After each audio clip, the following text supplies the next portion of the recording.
Today we're going to be talking shock collars, and more specifically the T30 2-pack of e-collars, and why I'm making another video on these collars if I had already made a video on the 1-pack.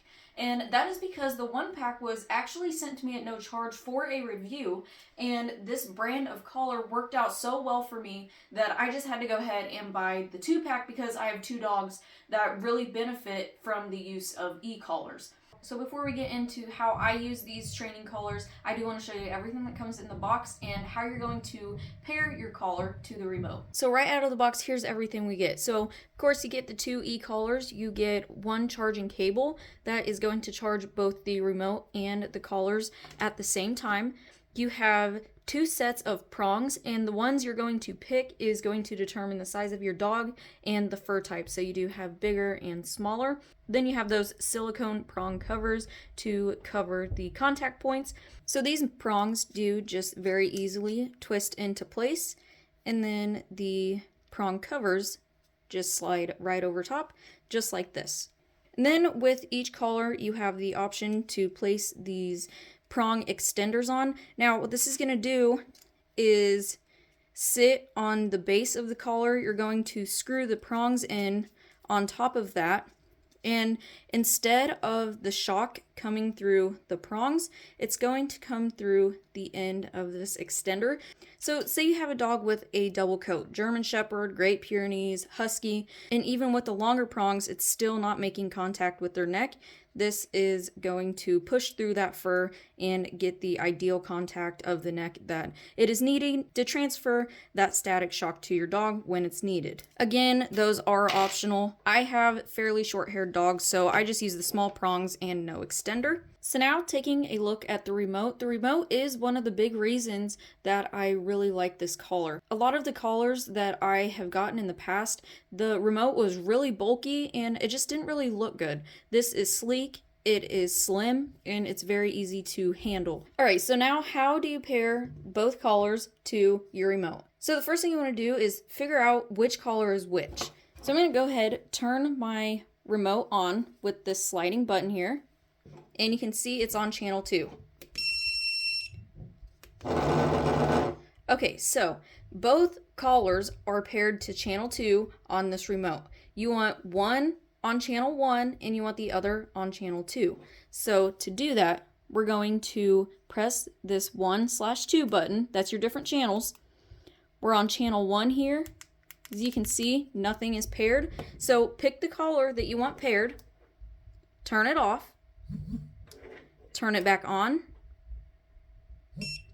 wait till it's flashing, and then on your remote, press the tone and the vibrate at the same time. So now this remote is channel 1, this remote is channel 2. And you can check that by switching back to the channels. So that's how you're going to pair it. Very easy to do. Pick which collar you want on which number, turn it off, turn it back on, hold it till it flashes, press tone and the vibrate, and you're all set. So now what features are on this remote? So up here we have the tone button. That is adjustable, and it's just going to change the volume of that tone. That goes from 1 to 16. Next we have a vibrate button. Now this is different than the static shock. This is just a vibration. That goes from 1 to 36.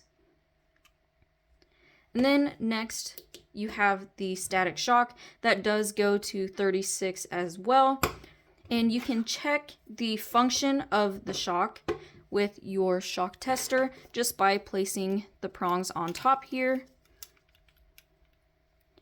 Just like this. If it's working properly, it will light up, and it is. So that is how you know that the static shock is working without testing it on yourself. Next, on the remote, you see that it says push. So what that function is if we push that, a lock button will show up. And that makes it so you can no longer use the static shock button. And that is put in as a safety feature so you don't accidentally shock your dog when it's not needed. And I can show you that that really does work. This one has prongs in. I can keep pressing that and it is locked, so no static shock is going through. And another thing with that shock feature is if you have the shock on for one channel, it's going to automatically be locked on the other channel as well.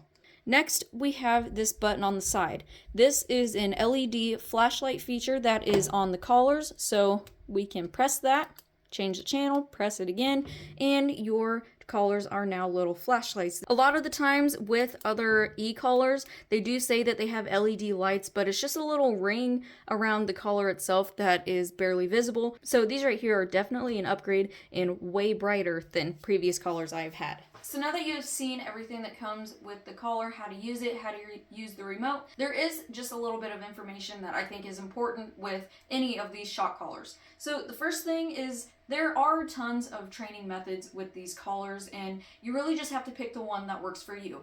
There are right ways and there's wrong ways. So in my case, the way my two dogs have been trained with these collars is to redirect what they are doing at that certain time. We were on a walk off leash, a deer just happened to run in our path, and my dog took off. So in that moment, that needed to be stopped, shock, and he comes back to me.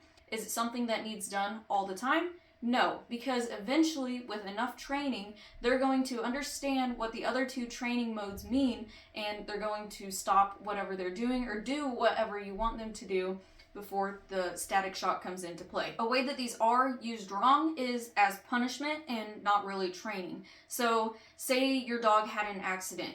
That is not a time when these collars are going to come into play. You see that they had an accident, you go grab the remote, you shock them for having an accident, and they don't know what you are shocking them for. They need to be redirected in that very moment. So with all that being said, I guess what I'm trying to say is there's a lot of misconception behind these e-collars. However, when they are used properly, when your dog is trained properly, these are going to be a very effective tool. And again, if you do train them properly, you are going to see very positive effects. And if you do choose this pack of training collars, I don't think you are going to be disappointed with the outcome of your trained dogs.